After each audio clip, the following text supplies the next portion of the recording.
বিশ্বকাপের আনন্দের মাঝেই উত্তাল হয়ে উঠেছে আয়োজক দেশ মেক্সিকো। উদ্বোধনী ম্যাচের ঠিক আগেই দেশ জুড়ে ব্যাপক বিক্ষোভের ডাক দিয়েছে বিভিন্ন সংগঠন।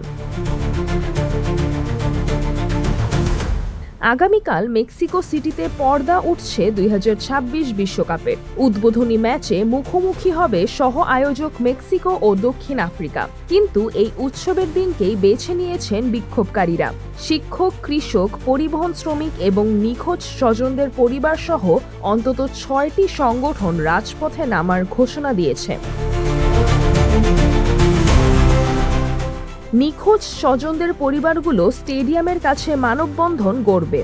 শিক্ষক ইউনিয়ন সিএনটিই ফিফা ফ্যান ফেস্টে যাওয়ার রাস্তা অবরুদ্ধ করার হুঁশিয়ারি দিয়েছে।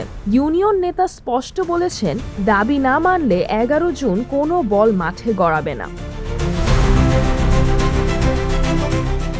পরিস্থিতি সামাল দিতে মাঠে নামানো হয়েছে 10,000-এরও বেশি নিরাপত্তা কর্মী। প্রেসিডেন্ট ক্লদিয়া শেইনবাম বিক্ষোভকে উস্কানি বললেও শান্তিপূর্ণ আলোচনার পথ খোলা রেখেছেন।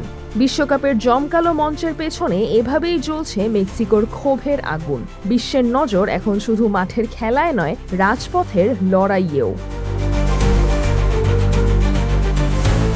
সিজরাতুল আভা, দৈনিক আমার বাংলাদেশ।